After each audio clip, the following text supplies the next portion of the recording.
Well, you see in this drought, I'm going to tell you, ladies and gentlemen, I live in North Carolina, and as some of you know, I live in North Carolina, and I've heard me speak before. Let me ask you first, before we get into my talk here, how many people farm in here, please? Raise your hand. How many farm? Thank you for coming. How many have cattle and animals raised? Okay, thank you for coming. How many government people? Thank you, my partners. Anybody else? How about here? Some people here for free lunch or something like that. Or they're listening. Okay, everybody here for lunch. I think, I don't know. Ladies and gentlemen, let me start off with this. Just give a little bit of background on myself. I've been all over the country. I grew up in the northern part of the Rockies in New Mexico. I told Barry Fisher I was going to promise to take him elk hunting someday. You know, he brags about all these little deer. I said, Barry, let's go take you where there's really big animals over there. So he's pretty excited about that. Someday we'll go over there. But I've been around dry climates pretty much my whole part of my career. I grew up in the West. We understand dry. But when I moved to North Carolina, ladies and gentlemen, and we have a precip of 45 inches in Greensboro, North Carolina.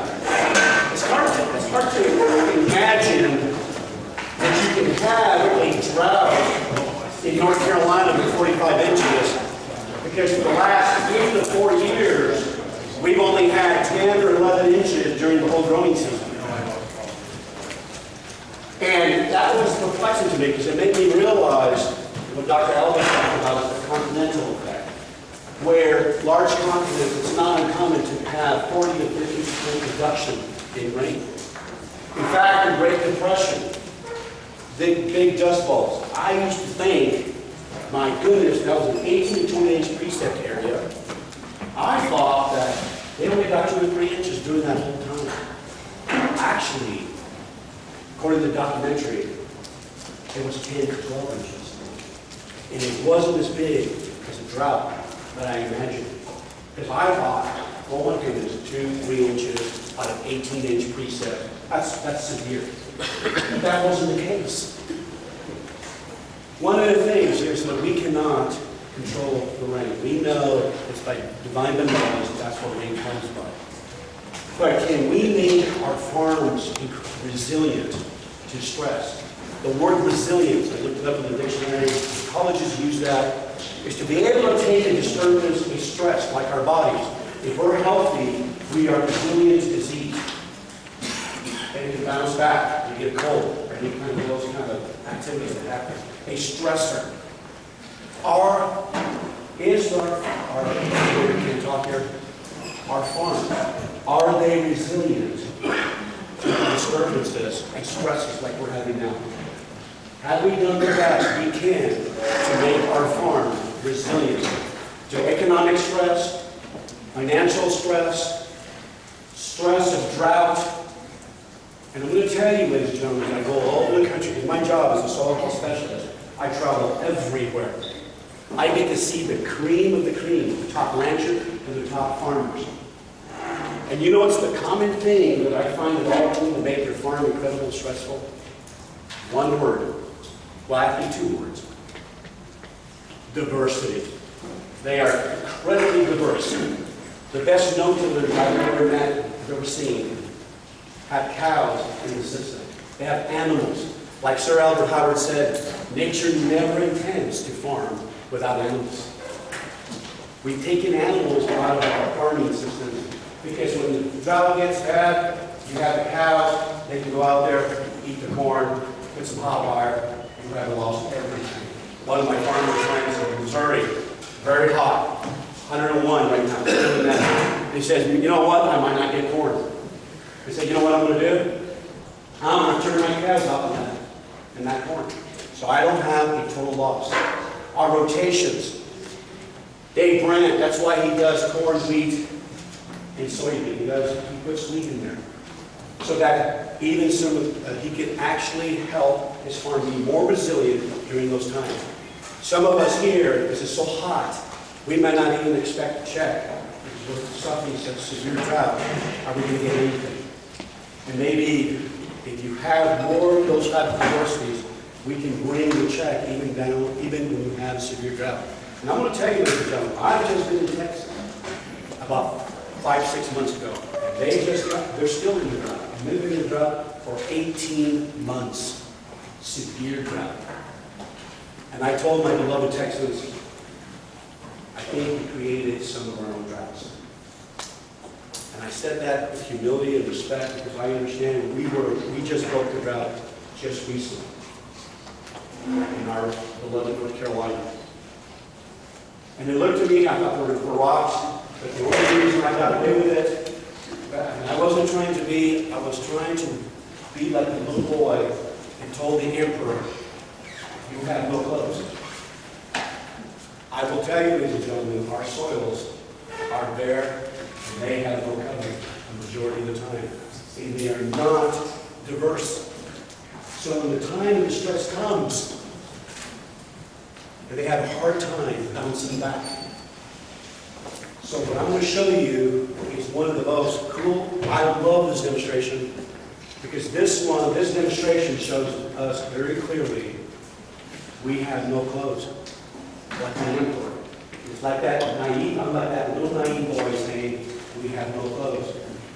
And the thing that's beautiful, our farmers, conventional agriculture, is beginning to see that the goal is to emulate nature. If you watch the prairies, if you watch the forest, you see them suffering from the extreme heat. You can't even tell. Because diversity, ladies and gentlemen, the power of diversity, that's why makes nature so resilient. If one plant doesn't survive, the other plant survives. You're still feeding that precious soil ecosystem. That's what's amazing and what we're going to learn today about power of diversity and learning and, oh, I forgot the second one, to disturb very little. That's number 2. And when I mean by disturbance, tillage is a whole disturbance of our soil ecosystem. It is the most destructive thing to the soil ecosystem, in my opinion. I have said this in front of a large group of organic farmers. I said, I'd rather use herbicide than to till. Well, you probably think I go around the country making people take off on these ideas. That's not what I'm trying to tell them. I said, my beloved organic farmer, here's what I'm trying to tell you. You're not sustainable. And they look at me like, well, what do you mean? We're big in sustainability. I said, if you till, you disturb that soil ecosystem. What you do is you burn the factory down. Oh yeah, you kill some of the factory workers. Herbicide, yes, you may kill some of the factory workers, but you did burn the factory down. There's some of our organic farmers that are really thinking, they know every time they till, they have to bring organic matter back into the system. They have to haul manure. They have to haul compost. To me, tillage is probably the most destructive thing for our soil ecosystem. You can see right here what I'm talking about. Are you ready, sir, to help me out? Okay, we're going to do this demonstration.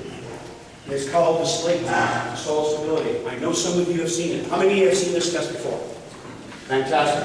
And some of you have not seen it, so you be patient with us. But I'm going to tell you, I do this hundreds of thousands of times. I never get tired of seeing it. So maybe I should be the most bored one in the room. I understand it. But I never get bored because I do it with all the soils all over the country. Alaska, Puerto Rico, and everywhere. You ready? What is your name? Larry. Larry, thank you, Larry, for helping. Come on, Larry, let's give it a... Now, folks here that are not seeing it, you can move to the corner right here. You can move right to the left back. Feel free. We're all going to be learning this. And I'm going to tell you, I will tell you, I'm going to call. You know what? We go over the rules of teaching. We don't have name tags for everybody. That's the number 1 rule for teaching. We got to have name tags. Okay, Larry. Okay, go over here, Larry, and I'm going to show you. This is North Carolina conventional vegetable. I want you to notice the color. Dave, you notice the color? This is the same soil type. Cecil sandy clay loam. Conventional, vegetable, never cover, no diversity. This is a 40-year no-till. It has not used chemical fertilizer in 16 years, has not used phosphorus in 9 years. It has gone down from 5 herbicides down to 1 herbicide. He uses Roundup, and he uses twice in the whole growing season. Okay? He uses multi-species cover crops. His cereal rye is 10 foot high, usually 6 to 7 foot high, mixed with crimson clover, veg. It's about an 8-way mix. This man's been using multi-species cover crops before they even became sexy. He's been doing it for a long time. Do you see any difference in the color of those soils? Sure do. Dude, it's incredible. You can't imagine, Larry, can you imagine what's in the same soils? No. Just different understanding. Okay, you hold these. Now, I always bring some soils from the local area of Indiana. Barry, which one's this coming from? That's from northern Putnam County. What's the management? Chisel plow or conservation tillage, but not no-till. This one? It comes from Rodney's farm, long-term continuous no-till. Okay, well, This comes from Coshocton, Ohio, at their long-term 50-year experiment station. This is actually the conventional tillage plot off of the Coshocton site. okay, everybody, you see? You need to stand up. You come to the corner. I want you to look at this. Right, I can read this. Very live. It is up there. It's up there.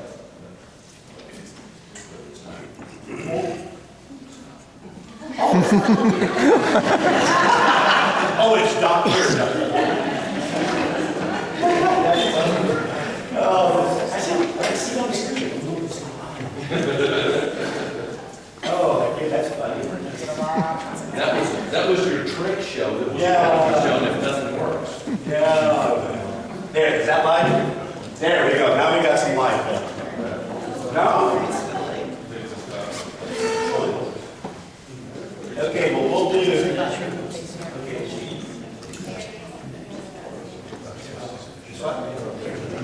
Oh, it's on camera.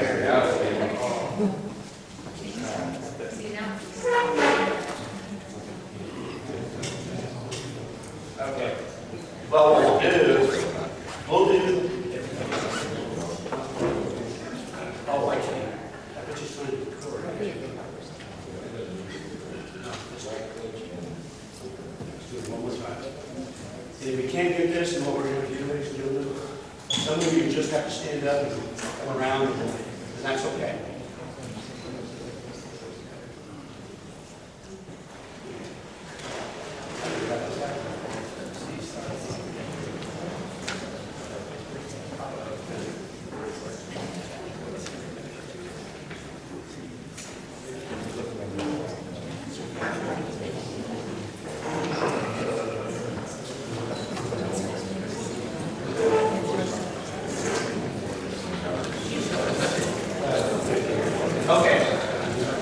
Okay, everybody, can you guys see? Everybody see back there? That's what's important. That's why we did the video. Everybody can see back there? If you need to stand up, come up there, and we'll do it. I want you to see this. I tell you what, when people have seen this, we've had people sell cows, sell their tillage equipment. And I have to tell you a story in Texas that happened. Very soon to get this up. A couple of buddies said, a couple of farmers down in Texas said, hey, we want you to come and listen to this weirdo from North Carolina. And he said, hey, you come. And so they came. And it was very interesting. Listen to the whole talk. And one of the farmers, the group of 3, they all went to the pickup. And they all sat in the pickup. And they asked the other farmer that they invited, well, what did you think? And he said, he looked at his buddies and said, oh my God, I've sinned. I will never till again. And so it was he had this epiphany. I'm going to tell you, ladies and gentlemen, 7 years ago, I went through my epiphany. I had my small farm, and I was doing a lot of physical research. I didn't understand how the soil worked. And that's considering I went to graduate school for soils. Dean, I must have eaten books, huh? Yes. Well, I'm finding out a lot of people ate the books. Ready? We're good. Okay, let's go ahead and do it anyway. There's no big scale. You guys can see, okay, we're going to drop this way this test works. The way this test works, we're going to drop these clods, pads, aggregates, whatever you want to call them, into the water. As the water rushes in each clod, there are millions and millions of pore spaces. We need pore spaces. That is the habitat of a lot of our critters. Okay? If the pore collapses, that means the particles are going to fill the pore space and you're going to get crusty. And the majority of the water is going to run off. A good, healthy soil will not fall apart. This is the most visual indicator you can use. When we go to the doctor, right, Dave? He checks you for blood pressure, he checks you for cholesterol. Those are all indicators of health. This is one indicator of health. It's only one. But it's the most powerful and visual because we can see it. We're visual. Ready? Okay, so what we want is, I hope I didn't make it too big. Go ahead and drop them in. Now let's go ahead and do the other ones. The conventional. Yeah, this one. Yeah, we're going to do the last one. Let's do this. Let's put all the conventional together. And we'll move the no-till together. Okay.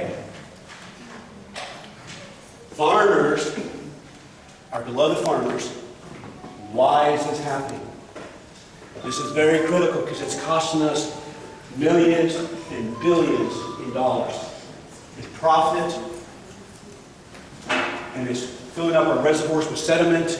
We're losing our precious fertilizer. What is your name, sir? Scott. Scott. Please tell me, Scott, what in the world is going on? Oh, okay.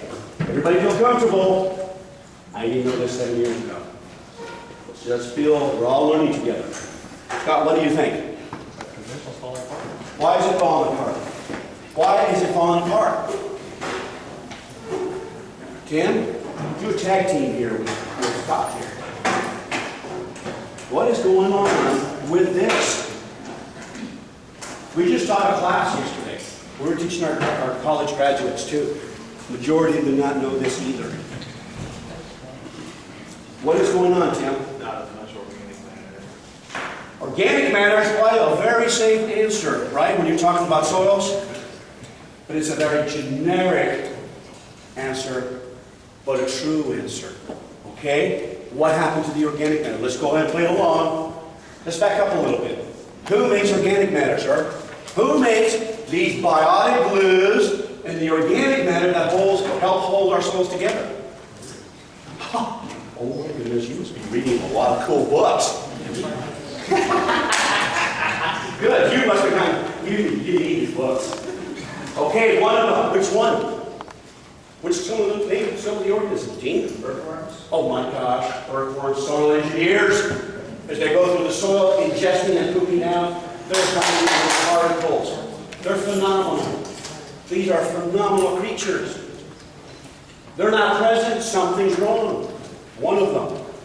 What's another creature that helps build these biotic glues? Bacteria? Oh, yeah, bacteria. As they're doing their business, they're creating these polysaccharides, these glues that cement the particles together. Devin, what else? What other microbes? We already talked bacteria, we talked earthworms. Oh, good for you. How many know what mycorrhizal fungus is? It is a fungus. The moment you put a seed and the roots start communicating with the plant and it starts sending chemical messengers, these fungus spore comes out of a spore and says, oh my gosh, we're going to create a relationship. 80% of our plants are mycorrhizal. Corn is incredibly mycorrhizal. That means that fungus will build bore right into that root, and the mycorrhiza tells the root, you give me sugars, I will give you zinc, I will give you phosphorus, I will give you nitrogen, I will pick up some of these trace minerals, and guess what else I'll do for you? I will help you through the drought. Because a root for getting water is poor. They are not good for picking up water and nutrients, ladies and gentlemen. once they build that synergy with that mycorrhizal, now they can do things 1,000 to 2,000 times and collect more water. But guess what those mycorrhizal hate? It hates tillage, and it hates too much phosphorus. And it doesn't like overgrazing. You impact that beautiful network. What's that glue, Dave?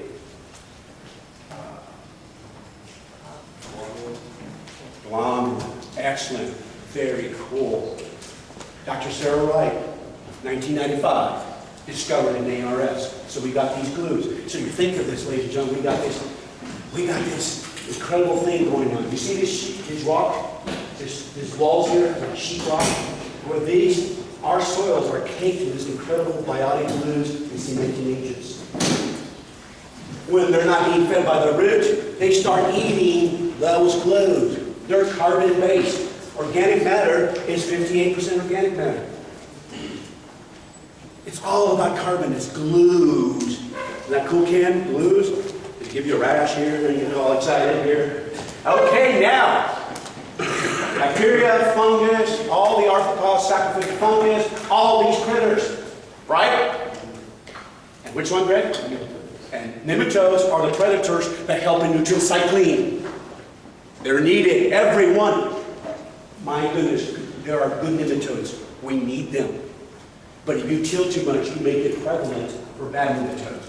If you do monocultures, you make it prevalent for bad nematodes. You set up the stage for the disease and pathogens. Majority of the time, good, healthy soils regulate themselves. Just like your body. If you take care of yourself and you feed it and you protect it, it will be healthy. The best way to keep healthy, don't go to the doctor.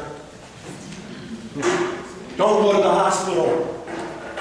It is true. We know that.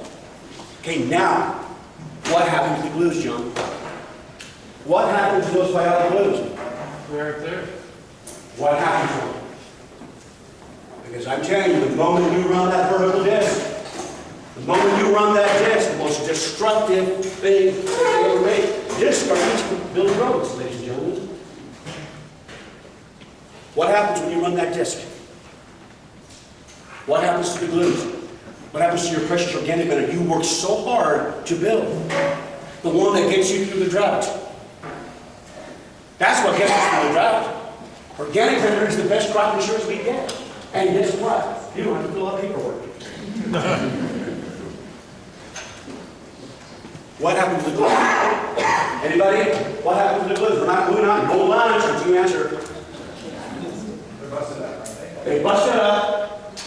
The moment you run that disc, you break open that soil, you sever and you smash the aggregate, you sever the hyphae of the mycorrhizae, you smash it, you cause chaos, and then guess what? You put an influx of oxygen into the system, and then you wake up these piranha, all the coprotrophic bacteria.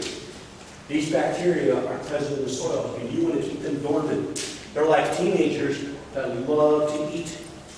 They have a horrific metabolic rate.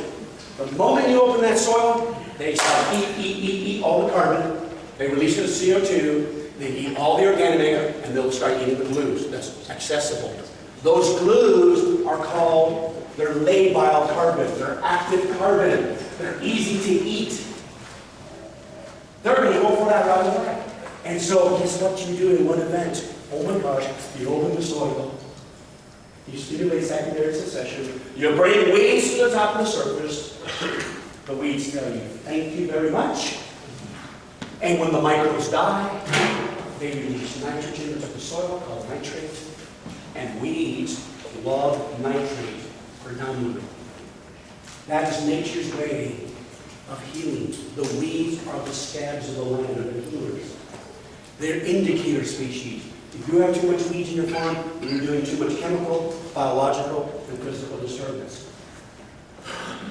It's like nature's telling you, hey, listen, watch her. We need to be weed whisperers, soil whisperers. Watch what nature's telling us. Now, by the way, this soil right here, 2.75% organic matter. 2.75%. This soil is 0.5%. His forests are 3%. 1700s, North Carolina, those soils were 3% organic matter. He's almost there, ladies and gentlemen. And it's hard to build organic matter in North Carolina. Why is it, Ryan? Why is it so hard to build organic? And it's harder to build organic matter in North Carolina than it is here. Why is that? It's warmer. The high temps are going all the time. People mow the grass until December over there, ladies and gentlemen. Microgreen, E. So the best way for them to eat your organic matter, don't disc it, but feed it with a living cover all the time. The ancients used to say, the plant is the mouth to the soil. They knew that the plant feeds the soil. You want liquid carbon leaking all the time, 24/7. Now, this gentleman raised silage. I'm going to show you a picture in a little while with 11 inches of rain. Well, that's all we got. And I was telling our dinner guests last night, we were having dinner, that corn looked so bad. It looked like what we saw today and what we're experiencing. But we got 1 inch. That 1 inch turned that corn to almost death into a 10-inch ear. It was a miracle. I could not believe it. That's called resilience. Because we did the right thing for many years. Now, we're ready. Let's go to the next one. Now, this one is really cool. Okay, I don't know, did you make this right? This is from right 10 miles down the road. Yeah. Long-term no-till, cover crops, came from Rulon Farms, and has had some manure, but long-term no-till with cover crops, probably 3 out of the last 5 years, I think is the one that came from. Ronnie, look how wonderful your soil held together. I did an organic farm in Oklahoma and New Hampshire. What did the organic was right here. It still fell apart. I saw 40-year no-till get destroyed, start slaking with one distance.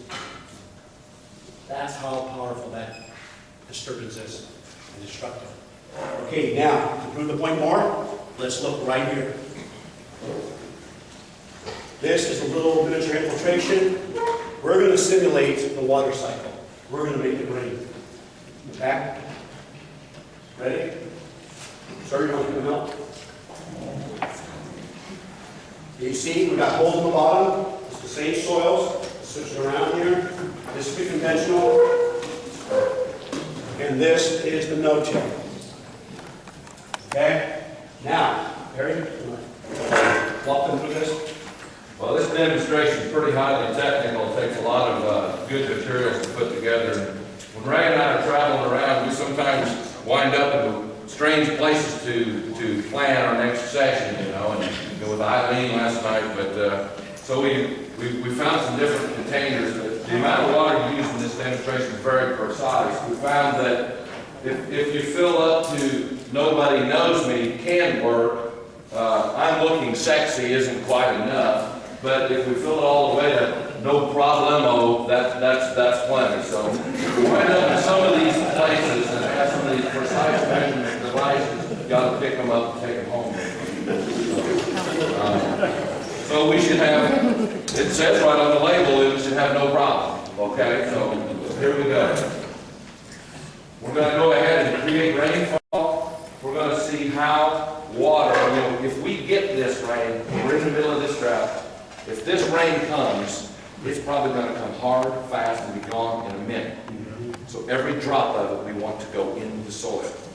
We can't tolerate at this juncture any water loss. Okay, so having a soil that's resilient enough to take in a really, really intense storm after a drought is important. So these soils are completely air dry. This is the long-term continuous no-till with cover crops. And some manure. Yeah.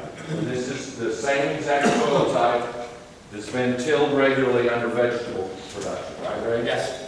Okay, so let's see which of these systems can take the rain. All right, before you start, ladies and gentlemen, for some of you who are doing them, I don't believe this, try it on your farm. It's very, very simple to do. Please try it. Go ahead.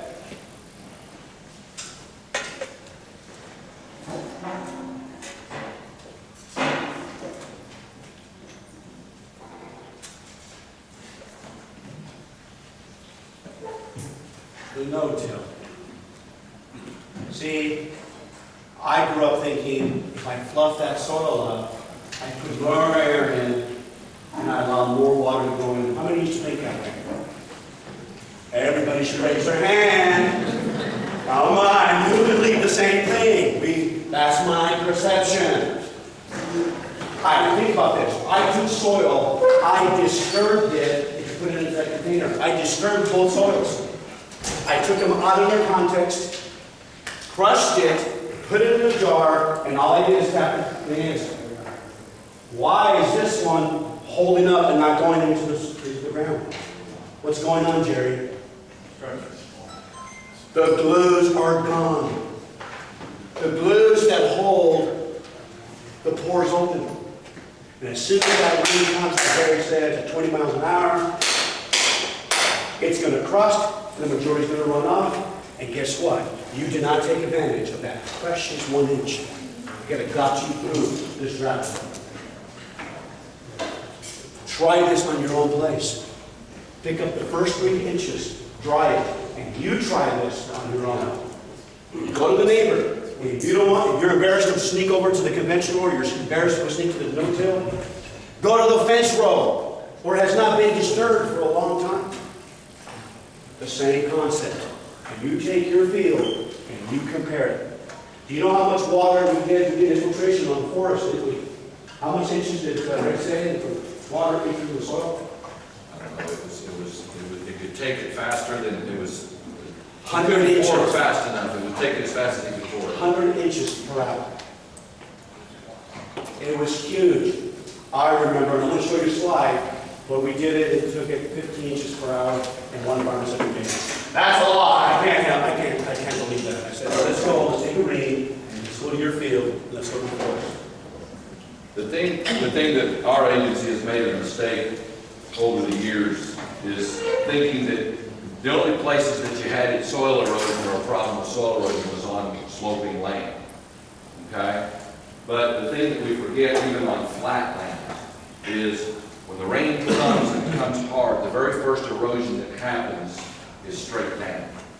It's those broken, loose particles that go straight down and they fill every available space right below them because they're small, there is no active stability to hold that open. So it goes down and this is what you get. Now, even on very, very flat land, most of our fields, somewhere in a low spot in that field, in a depression in that field, there's either going to be a riser or there's going to be a broken tile hole or there's going to be some place for this to go. It's going to go.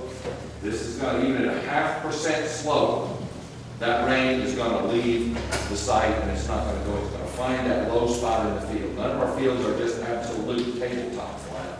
Very few of them are. So it's going to happen, and any fertilizer that you put here at the surface, those fertilizers we apply are very soluble. They're manufactured to be very soluble. But if they can't go in the soil, they're going to go wherever this water goes. Okay? And the thing that we're finding is these vertical risers that we've got are carrying so much of our fertilizer. Once it finally gets to that low spot, to that riser, it's taking a lot of our fertilizer. We spend so much money for away. It's going to get in the tile and it gets in the ditch and then there's no water. And we can get to buy some more the next time. Okay? So if we can get it to go in the soil, and get the water to go in the soil when the really hard rains come, that has to be economic advantage to us. Okay, let's turn the lights off. Let's go for some more journey of more learning.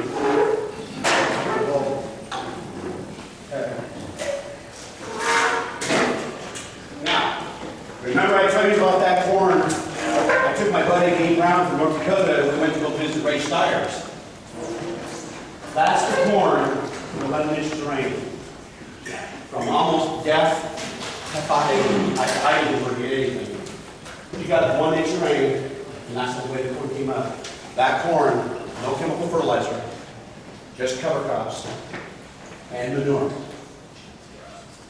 I was so ecstatic that we got that 1 inch of rain because he was able to capture the aggregate stability on that soil.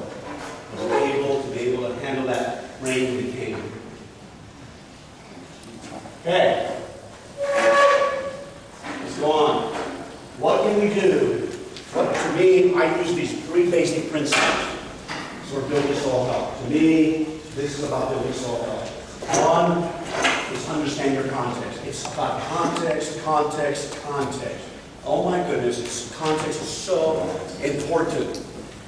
You need to understand, we need to understand our ecological context, that our farm is still part of the ecosystem. It never stopped being part of the woods and the prairie.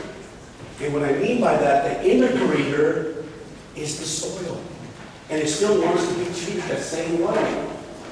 It wants to be treated the same way. It wants low disturbance, high diversity.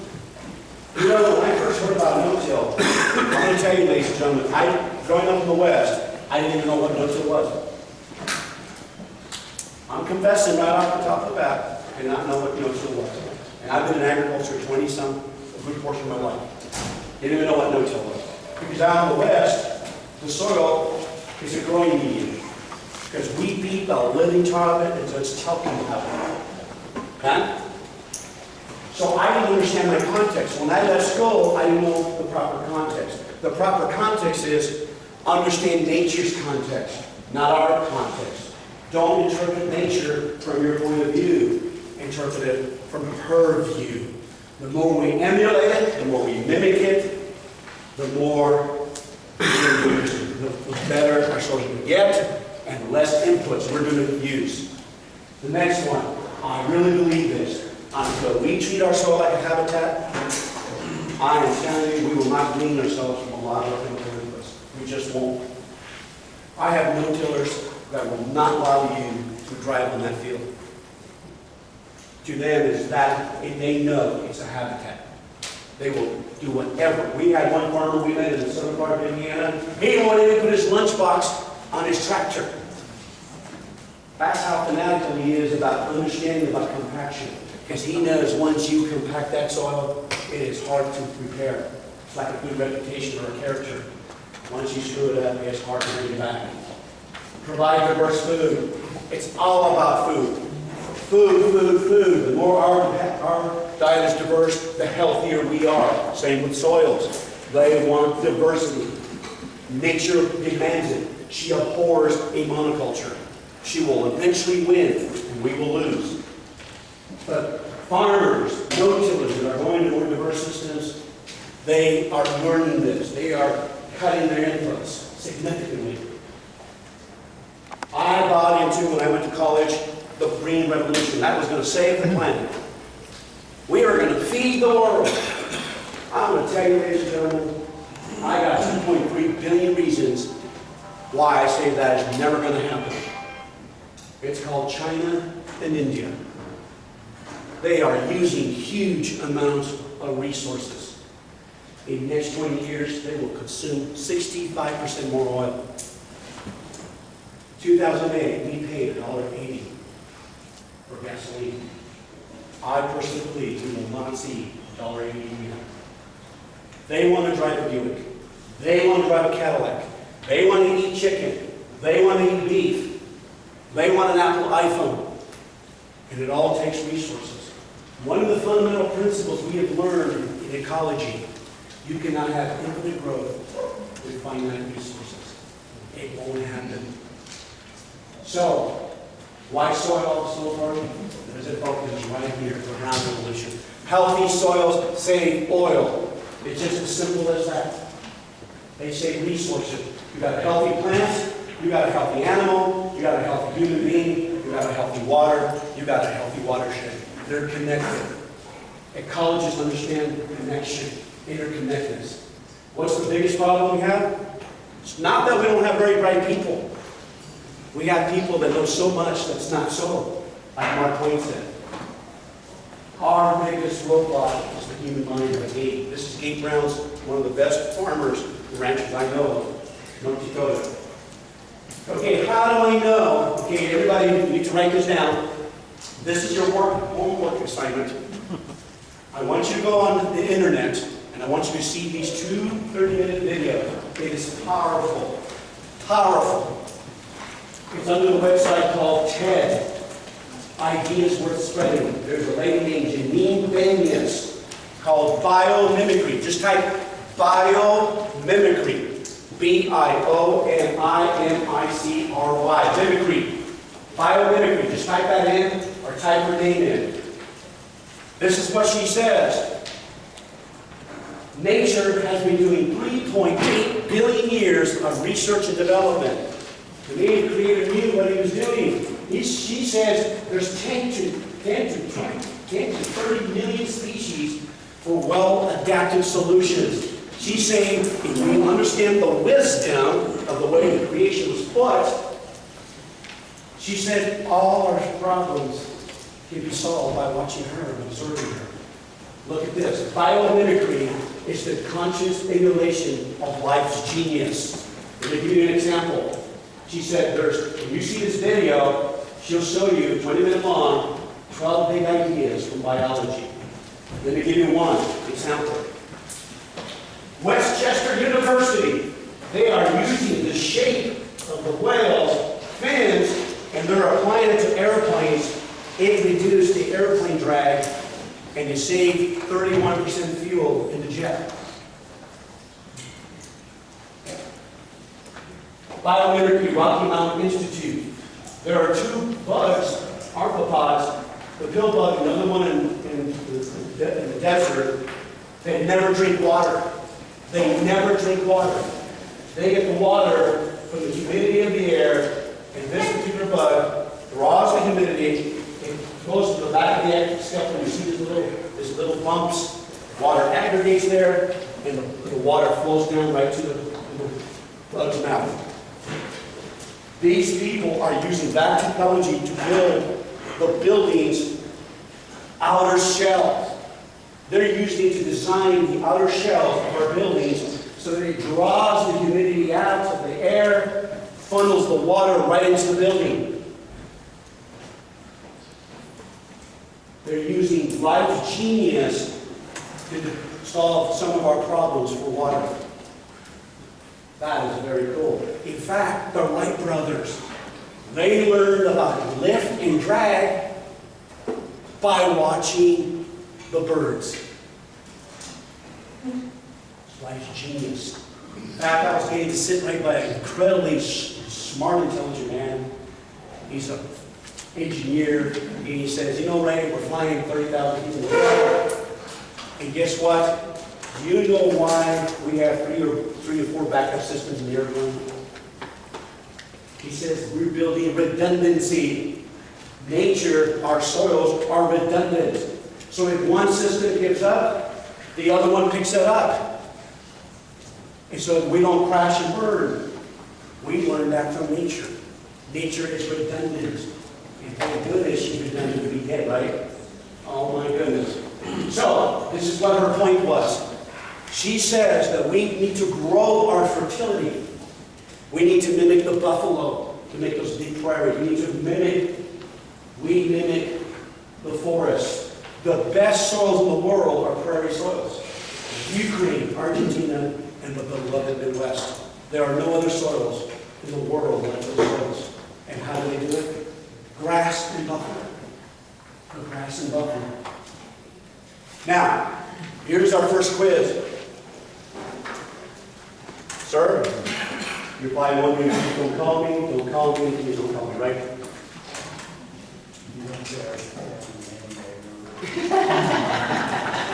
His name is DNR. What is your name, sir? Don. I haven't heard one of the most well-spoken farmers in the country, Joe Sullivan. He was talking to a bunch of landowners. That man gets $3,000 a talk, $3,000 to $5,000 a talk. I get a bologna sandwich and I have to hang out with Barry Fisher. Something's wrong with that. He says, farmers, we need to focus on nature's similarities, but we focus so much on her dissimilarities. Can you please tell me which of these pictures is Virginia, 30-inch precept, 35-inch precept, and which one is Africa? Can you tell me which of those pictures is Africa and Virginia? And you're cheating. You guys are cheating here. Go ahead. You guys can cheat together. Which one? Who says the top one is Africa? How did you know that? Did you guess?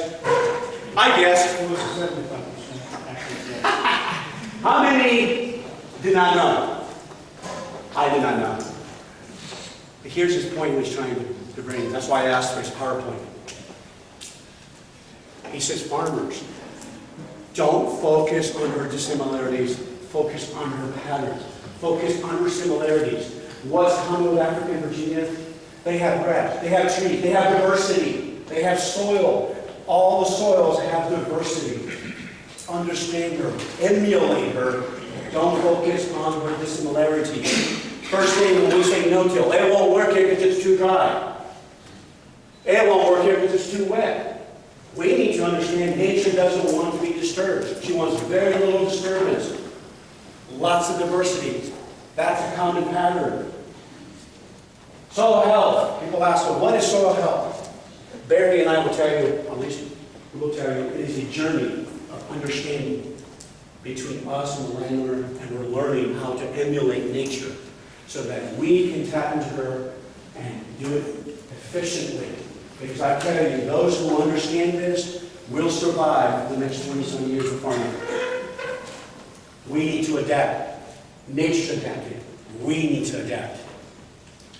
It's a continued capacity of the soil to function as a living ecosystem. Go here. Now, this PowerPoint breaks the rules of PowerPoint, but I wanted every word of it. Dr. Elaine Ingham, soil microbiologist, every chemical-based pesticide, fumigant, herbicide, and fertilizer tested harms or outright kills some part of the beneficial life that exists in the soil or the leaf surface. That's called the phytosphere. Either will apply at rates recommended by the manufacturers. Less than half of the existing active ingredients used as pesticides have been tested for their effects on soil organisms. Why do I show that? It's because our soil organisms is the driving engine that makes nutrients available for our plants. Here we go. Here are the men, I call them regenerative farmers, eco-farmers, but they are not no-tillers. They're much more than no-till. No-till is not the goal. We went promoting no-till, we were promoting the tool. Cover crops is a tool. Cover crops is a tool. No-till is a tool. This gentleman is almost 80 years old. No fertilizer herbicide in his operation. Dave Grant, 230 bushel corn, 60 units of N. He's down to 60 units of N. This man has been using covers for 30 years. So has Ray. Steve Roth, at Poor Farm, got 2 feet of soil, and that thing is as steep as a cow's nose. Dave Brown, farms close to 6,000 acres, 4,000 acres of range, 2,000 cropping, 16 to 17-inch precept. He has completely eliminated inorganic fertilizer in his operation. How does he do it? Zero till, diversity, mob grazing. He's down to 1 herbicide every 3 years. How? The cow. You know what his goal is? He says, Ray, my goal is to show that it can be done. And he doesn't want to be organic. That's not the goal. Ray McCormick. We know our beloved Ray McCormick, great conservationist. You see that perplexed face? He went to North Dakota with us. I captured that picture because he realized I have to do more in my operation to make it more resilient. These guys understand no water. Okay, how do we know that? How do we do this? Understanding the interconnectedness. Everything's connected. You impact this, you impact this, you impact this, you impact everything. Let me ask you a question, ladies and gentlemen. When I say our soils are aquatic, okay, you're 2 young, bright guys. When I ask you guys, our soils are subaquatic systems, what does that mean? Our soils are subaquatic. Do you mean they will not function in our water? Protozoa have to swim in water. Nematode have to swim in water. Bacteria, they have to swim in water. They are not floating in the air. Our organisms have to be in water. Earthworms, prefer moist conditions. If you dig your soil right now, what will you see? Nothing. Nothing. Everything went into emergency mode. They went into emergency mode. The earthworms will go into this little ball, and it's this chemical, this mucus, so that keeps them from desiccating and dying. It's connected. These microbes are connected to the cow, to the human being, connected to us. They have told us that they have recently discovered that there are microbes and fungus in the clouds that help seed and create ice crystals and rain. Just recently, we are filled with microbes in our bodies. I don't know how many pounds of microbes we have. I don't want to talk about it right before lunch. Okay, now, when I ask you, when we're talking about, I tell my farmers, we're going to farm in nature's image, does that mean that we're going to have trees and shrubs out there? That's not what I'm getting at. We're emulating those processes that nature happens every day, the water cycle. We've seen if we get no water, there's no life. Water cycle, the bio-nutrient chemical cycle, I call it the bio-geochemical nutrient cycle. It's called nutrient cycle. And this is where we're at, the bio-community cycle. All these are functioning all the time. Life cycle, death, life, predation, all of it right here. All these cycles are connected and they have to be working all the time. This is a picture of secondary succession. If we stop farming in part of Indiana, here's the farm, it would go back to trees, correct? Everybody knows that, correct? You've seen it. Now, why am I looking? Here's the farm, here's nature. Look how big my circles are here. Look how small they're here. They're diminished. Why would I make the circles small? Our water cycle, our bio-community cycle, our nutrient cycle are not working in our farms, ladies and gentlemen, the way they should. These processes have been diminished. One disking can diminish the water cycle and impact the nutrient cycle. And you impact the bio-community cycle. Overgrazing one time, I'm going to show you one time overgrazing. If you overgraze too much, you take too much, I will show you what happens. Okay? How much time do I have, Barry? Keep me in check. I get out of control. Okay, our conventional soils are bacteria-driven. What does that mean? The only thing that survives lots and lots of disturbance is bacteria. And bacteria are horrible for managing carbon. They manage carbon terribly. They're going to eat lots of organic matter. As soon as a no-tiller, a conventional guy goes to no-till, it becomes more fungal-driven. Fungus are more efficient for managing carbon. They are more efficient for managing carbon because now you're not cutting and slicing up the fungus all the time. Now you have fungus coming into the system. We want to balance. Look at here. Look at the pattern. Our farms are low diversity. Nature is high diversity. High disturbance, low disturbance. This is why nature can tolerate the extreme changes in climate. She can handle them. She is resilient because of the power of diversity. This diminishes resilience. I travel the whole country. This is what I see. So it's naked, hungry, thirsty, and running a fever. I tell you, I have a daughter. I take my daughter, she's in the military now. And I was talking to Ronnie's daughter. We were having dinner with Ronnie and his little girl last night. And my daughter, I would be driving my pickup, and I'm telling you, ladies and gentlemen, when I drive my pickup and I see that, I almost go off the road. It just bugs me to no end. My daughter, she says, Dad, nobody cares. See, that's what she said, nobody cares, Dad. I said, you're going into military school. Guess what? She joined military on her own. Now, guess what happened last night when we were at Ronnie's place? His daughter said, look at that organization ground, look at that. That's what we have to teach our young, so they can observe that this is not a functioning system. Look at here, ladies and gentlemen, these are my pictures.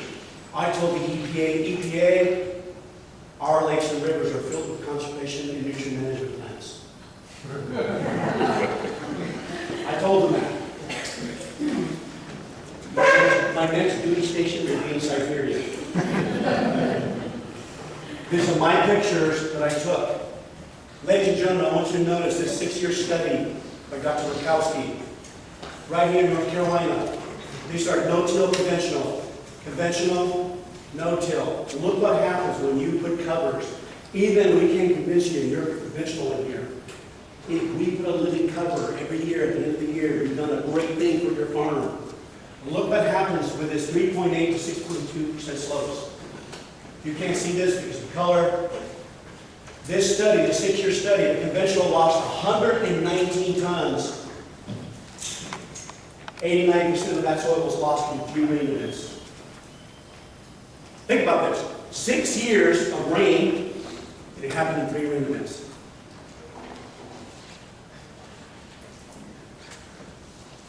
No-till lost 7.1.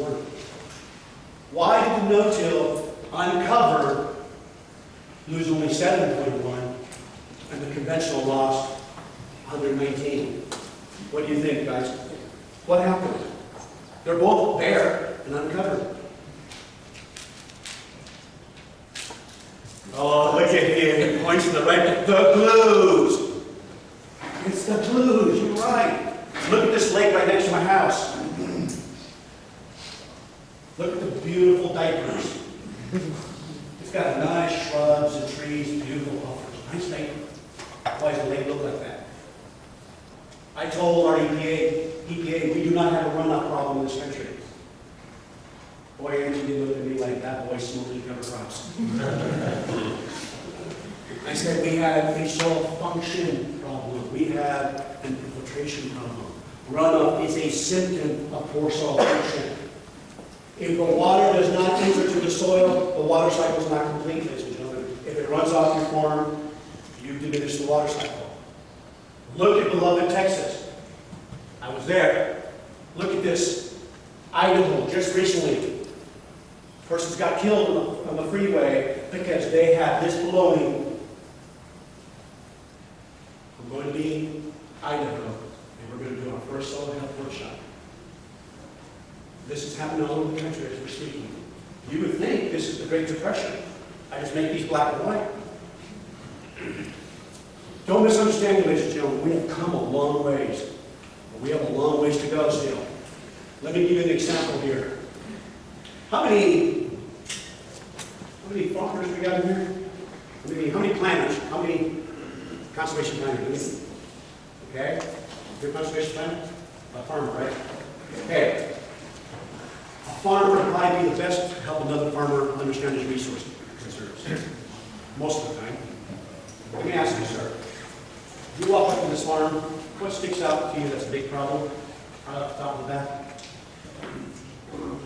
Interesting. 90%. Oh, by the way, coming from the West, I got it wrong. I got it wrong. Because I didn't give the proper context. What do you think was the resource problem right off the top of that? What do you think? Oh my God. This gentleman knows more than a majority of our planners throughout the country. You know what everybody says? They focused on the diaper. The channel's too small, the diaper's too small. My gosh. That's tilled with 15% slope. You tilled. You destroyed aggregate stability, you get sheet flow to channel flow. Oh my gosh, it's over. And you say runoff, you'll be standing there running like this in the diaper. It's over. Game's over. It's up here, the battle's here. Am I against diapers? No, we need diapers. Oops, make the sheet low. That's what I get. Intensive tillage. They were this, now they're that. Now, I'm going to show you, if you have water, this is Ray soil, my farmer Ray, 40-year no-till. I want you to notice, I bought me a little scope, magnifying a couple hundred times. I want you to notice all the critters. And this is what you should see in a no-till field. All the life, all the biology. Look at that. Look at the critters. When I went back and bought that scope, I went to my back garden and I want to see all those critters because they do nutrient cycling. Now, let's go to the next deal. This is the conventional right here.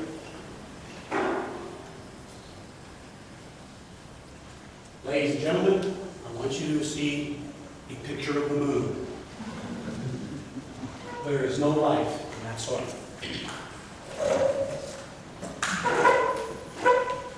Now, why should we care about the rain? Here's what I was telling you about. They did a study where they did the woods and the Cape Cologne. This was in Michigan, I think Minnesota, upper Midwest. The bulk density here was 1.01. So the forest was 1.01. This was 1.4. Bulk density, ladies and gentlemen, is the measurement of the pore space.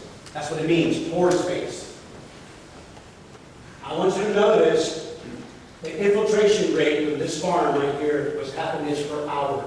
The woods, part of the farm, was 15 inches per hour. 50 inches per hour. It was once the same soil. It is the same soil. They're connected. What happened? What happened to the pore space? Now look at this. Nitrates. If we want to do good nutrient management, it's mimic nature. This is the best nutrient management you can do. This soil was leaking 17 kilograms per hectare. The woods were leaking 2.1. What's going on? What do you think, gentlemen? Sir, what do you think? Why is the fields leaking so much nitrate, but it also is glue? Hey, wow, that's part of it. Yes, very good. Those glues help hold on, and it came out. Well, that was good. Good for you. What else? What else? The biology is not the same. What else, guys? Hey, what else is happening? You'll have a diversity in the soil to utilize the nutrients. To hold the nutrients. What else does nature do? Is she covered 24/7? She's covered all the time. We want the nutrients in the body of a root or an organism. It's got to be mobilized all the time, and nature knows when to release it. Do you know the plants send out chemical messengers and excite the biology to release nutrients? Release the right chemical messenger so that it picks up the nutrients? It will do it on its own. I'm going to skip this. We already know about tillage. Barry, what time is it? You got 10 minutes? 10 minutes? Let's take some case studies real quick. Let's go to that. Okay, let's do right here. I'm going to show you some of the powerful tools. This is the most powerful tool that you can use on your farm. It is more powerful than Russell programs and any of the models I've ever seen. A shovel. Now I'm going to ask our farmers. Farmers, how many of you guys, gentlemen, ladies and gentlemen, who farm, dig in your soil frequently during the year to check the function of your soil? Can you please raise your hand? Wow, that is fantastic. That's what I expect. Less than 1%. It's a very powerful tool, and we need to be utilizing it. So when I take a shovelful, this is what I want to see. Let's look in there. This is what I want to see. One shovelful, I should have the presence of the Warren sphere. That means drill sphere. Sphere means area of influence. This is like a cylinder of a tractor, ladies and gentlemen. Your soil is like this. All cylinders have to be working. You should have a presence of earthworms. You should have the presence of a gradosphere. A gradosphere means, I call it the cottage cheese. Do you notice when you have a good soil till you see these little tiny BBs at the end? Like it looks like cottage cheese. That's the gradosphere. It's like the subdivision of pores. And then we got the porosphere, rhizosphere, and the residue sphere. When I get a shovelful, I want to see all of it present. The detritus, this one allows lessens the impact of the rain. It's about 10 or 20% of the energy of the soil to feed it. Earthworms that are incredibly important for cycling nutrients. The Nrcs, this is the area where cation exchange capacity pulls the nutrients in. If it's not present, they can patch that and get the most powerful. This is where the habitat of the organism, bacteria, in the pores. And the most powerful of all, but all of the most powerful, is the root. The root can change the soil in 30 days. The most powerful thing on your farm is an earthworm and a root. Covers are not optional if you understand the soil. If you don't put that ground at the end of the year, it's like not getting fed for 2 months, 2 or 3 months. You've got to eat. The ancients knew that the plants were the feeding the soil. If you don't have covers at the end of the year, you lose nutrients, and you're not feeding the biology. I am not making this up. Look at the great researchers that knew this. Now, let's go quickly. Let me show you each one. Look at that. They're all connected. Now, farmers tell me, but Ray, I got a lot of residue. What do I do with my residue problem? I said, you know what most farmers do with residue? What do? They till it under or they burn it. Correct? I got 230 bushel corn. I got to get rid of that residue. I said, no, you don't. You're taking away your energy from your soil. If you have a residue problem, you have a biology problem. Let me show you. This is the, and I did it in perfect opera music. This was taken by Odette Maynard, or Quebec. I have a special camera that does at night. Look at that, ladies and gentlemen, of the residue.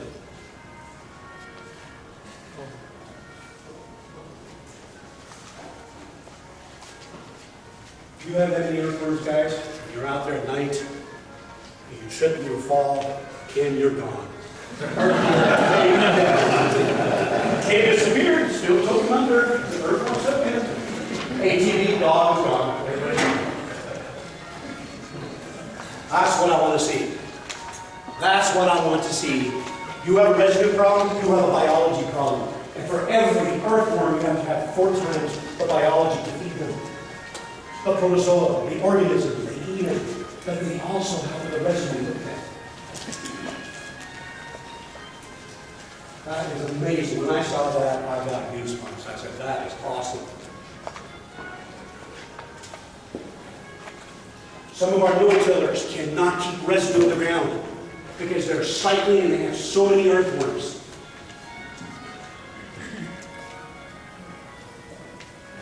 Very cool. Oh, how would you like to remember like that? That would really scare you. I don't want to go out there. I'm not going out there. Go check the car. No, you go check it. I'm not going out there. Yeah, those are from Australia. I go, no. I don't. What? Look at this model. This is the model showing, look at, this is why it's all connected. See, when you have those channels, that was a plastic modeling, and they allow the certain material to go through the worker holes. That's why the infiltration in the no-till is phenomenal. It's the roots. And guess what those earthworms will help? It helps those corn to go into the earthworm holes, pick up some of those beautiful precious nutrients, and save energy with it on the earthworm holes. It's all connected. Now, let's show you some cool stuff. Wow. How much time do I have? 5 minutes. 5 minutes. Lucky you guys, right? Okay, let's go here. Oh, I love this. I just can't get enough. There it is. Let's look how powerful diversity is, ladies and gentlemen.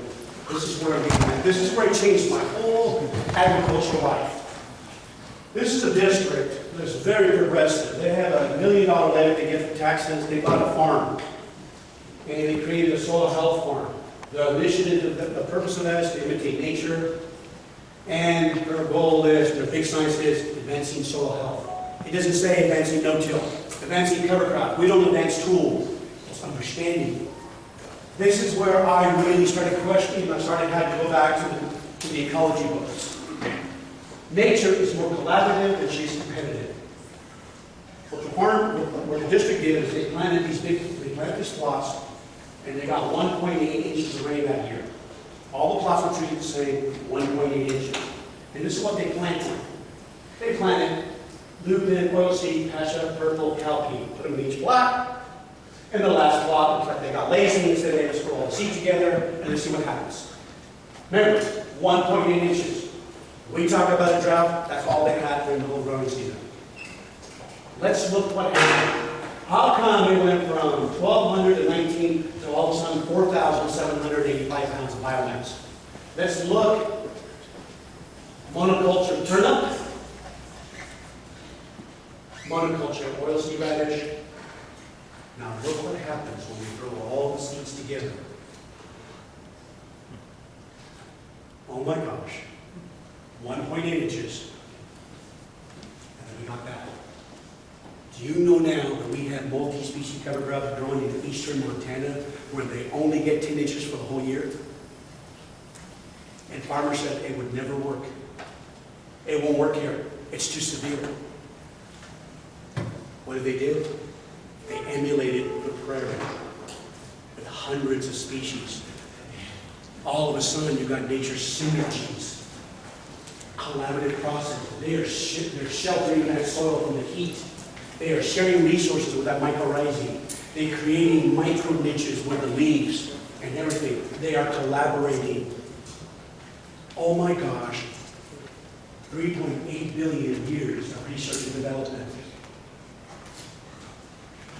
There's the Monoculture. Now, look what they did too. They grew there's a 2.75% organic matter. They're supposed to be 60-inch preset. Look what happened. These guys, they went to the no-till plains. They heard Dr. Saul, I think from Brazil, talked about multi-species cover crops. The district conservationists, they gave ground back and said, let's plant these multi-species cover crops. Let's try them out, see what happens. We applied no fertilizer. This was a depleted farm that's been wheat fallow for many years. They planted in August. They let it overwinter. Winter kill. Then the spring, they planted corn right into it. I walked those cornfields. There was a whole group from us, from Missouri, other areas. Look at this. It's not little tiny plots. Look at the west side. No commercial fertilizer, no compost feed, just the mixes. That corn produced 132 bushels. The county average from 2006 to 2010 is 100 bushels. No fertilizer, none. Just the mixes.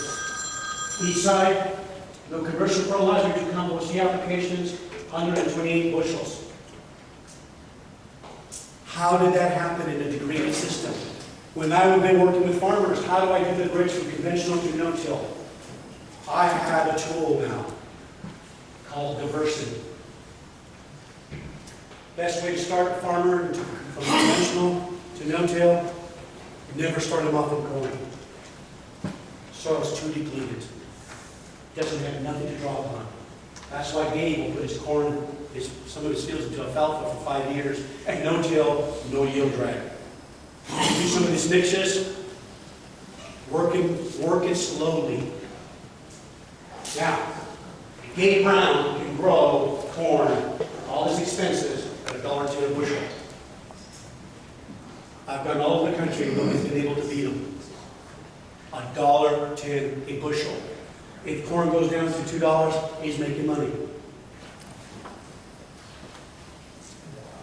That is incredible. Oh, no inputs. Okay, now, got 5 minutes left? 3 minutes? Okay, let me show the last video. Get him off, get him off. Get him off. Okay, I knew it was coming next. Okay. I got you. Let's show him this one, and then we'll...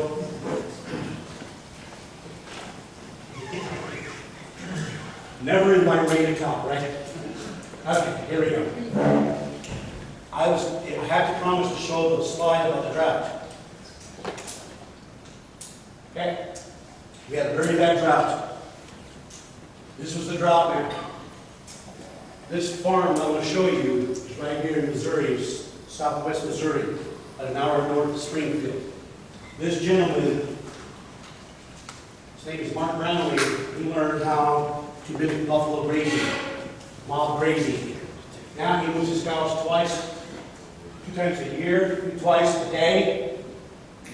He went from, he gives his grass anywhere from 80 to 120 day recovery time. He grazes grass this high now. So imagine, he moves the cows like buffalo, okay? High intensity, short duration, tall grazing. Look what happens when you put 200,000 pounds. This is a common weed there. 200,000 pounds an acre. Boom. No herbicide. The cows eat the weeds. Become very, very aggressive grazers. They went from infested to infested fields. The warm seasons came back alone. He did not fertilize. He did not lime. He did nothing but just learn how to move the cows. I took that picture. No fertilizer, nothing. Just learn how to mob graze. The warm season grasses came on their own. Now, this is the picture I wanted to show you. The drought of 2011. Neighbors, hey, pastors, you take too much.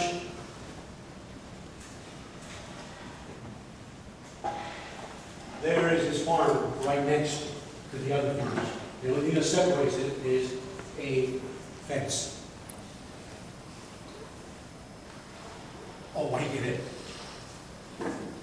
God loves Mark, doesn't love the neighbors. I actually have heard people say, yeah, it rains more on Mark's. Oh yeah, you know, they stop right at the barbed wire fence. Look at that. He calls me in the middle of the summer. He says, Ray, I get it. I said, what did you get, Mark? About the soil, isn't it? It is about the soil. He understands that he doesn't take too much. Those pastors get it. 80 to 120 day recovery time. Isn't that beautiful? Now, we'll go to the last slide. I knew you were going to do this, right? There he goes. Now, recently, ARS did a really cool project. Their typical thing is to do is they got Bermuda pastures. And when Bermuda starts declining, they will plant oats into the Bermuda. Well, we did, after we went to Jerusalem to Soil Health, Nathan, our agronomist, he says, let's try an 8-way mix. They did it. The oats produced 2,000 pounds to the acre. The 8-way mix produced 5,500 pounds to the acre. This was the ARS experiment station in Texas. Didn't make it up. And I will show you this. We're done.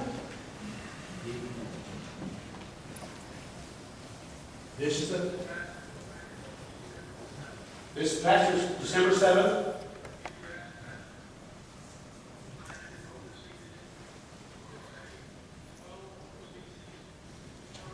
Well,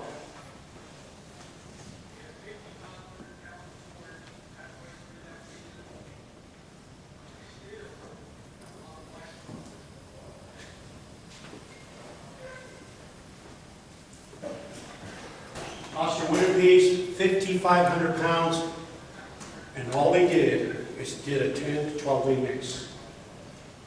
They were very, very excited about the power of diversity. Okay, I really appreciate your time. I'm excited about where agriculture is going. Farmers and ranchers all over the place are learning how to emulate nature, become more resilient. There's one thing we can't control is the rain, right? But we should control what we can control. Thank you, ladies and gentlemen.